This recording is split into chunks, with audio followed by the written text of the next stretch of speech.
Alright, finally, getting around to tackle this final stage of the special event First Flight featuring Aston Martin Valkyrie. And we're going to be at Hockenheim for this final showdown. And now Michael's joining us. Right, why not? In his Agera RS. Alright, bring him on. Alright, so for final stage, we got 4 goals to complete. And starting with top speed goal, we gotta hit the target of 331.525 kph 3 times. What an odd number that is to beat. Alright, on spec, it looks like I should be able to beat it.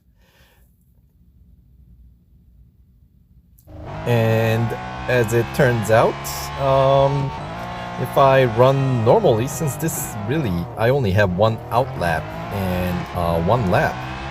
And when you're running without any upgrades, there's just not enough places to hit that kind of top speed without going off track here. So this is what you gotta do. You gotta sort of rewind back. I suppose you can run the first lap and do this at the end of the out lap, but I'm just gonna do it in the out lap by winding back. For me, about here, in the after the Mobile 1 curve, the Sachs curve basically. Just let the traffic clear. Once Zoe passes in her 911 GT1, GT1 98, I know I have kind of a clear road up ahead. I just need to let them pass. I'll mark the spot of starting point by kind of rocking back and forth, leave a mark. So when I need to do it 2 more times, I know exactly where to come back to. So go flat out, just about. The car will grip. And obviously, if you're running with more upgrades, you probably don't need to go back as far. But that's how far I had to go in order to hit the top speed early enough that I can slow down before this, I believe it's the northern curve, right? Basically turn 2. And then make sure you stay on the inside to avoid crashing oncoming traffic, because they are barreling down here. And then you can kind of take a look at the minimap too to make sure that you know whereabouts of the opponents that are coming down in the proper direction. Oh, that was close. So yeah, so they do travel in a pattern that you can kind of guess which side to stay on.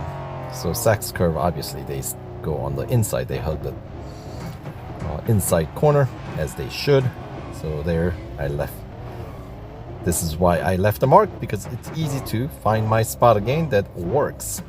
So here we go, attempt number 2. Once again, same idea. Cut across and keep it flat out. And this corner you can go flat out as well.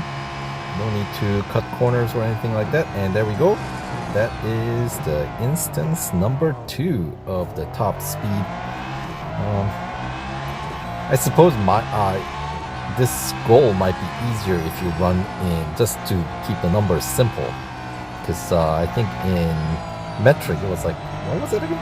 331.525 or something like that. I didn't even know we went down to the 1,000th of a kph. I mean, in speedometer, we have no decimal points, in case you didn't notice. So when they give you like 1/1000th of a second as part of the target that we have to hit, you know, it's just an approximation. So alright, so final attempt here. Attempt number 3. The last one I'm gonna need. There goes Zoe, and do we have anybody else coming our way? Nope. Yep, there they are. We'll let them pass. That was that looked like a Bugatti, and then followed by the yellow.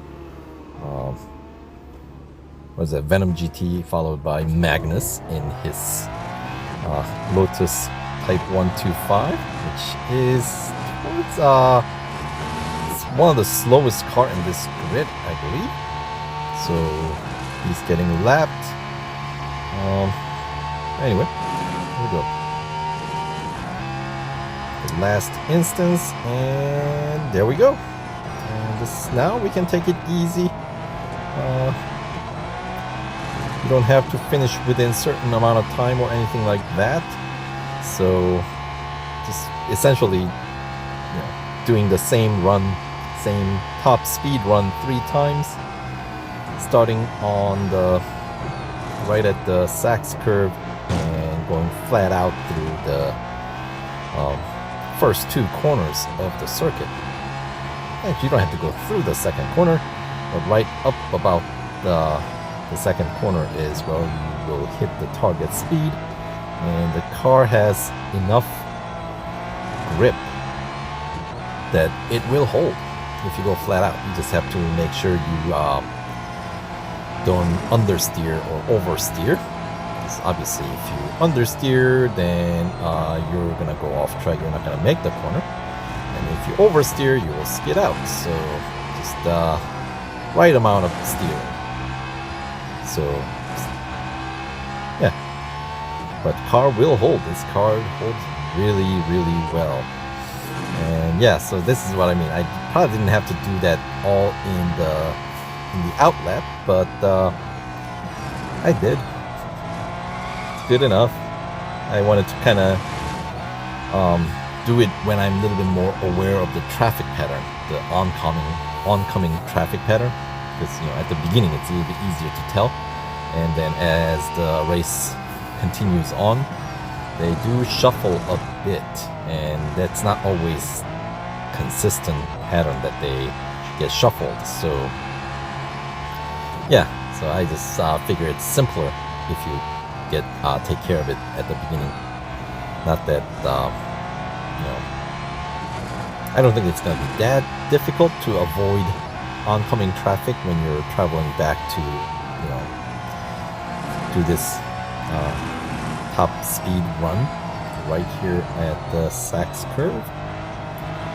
Zoe can overtake, but I am like a couple of laps behind, so it wouldn't make a difference in rank. So not concerned about that aspect of the race here. There we go. Green banner is nice to see.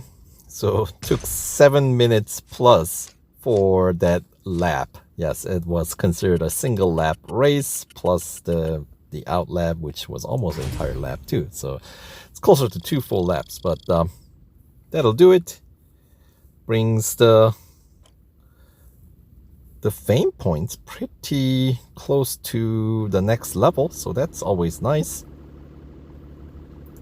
Magnus somehow at the top of the grid. Yeah, look at that. Chiron Sport, Venom GT, Brabham, Vulcan, Agera RS, Veneno, yeah, and the Visec package, Senna GTR, another Vulcan, and 911 GT 198. And me at the bottom to round out the grid there. So I'll put the car in red, even though it was a single lap, but that will do it for the goal 1. So we'll continue on to goal 2 in the next video. So stay tuned and we'll see you there.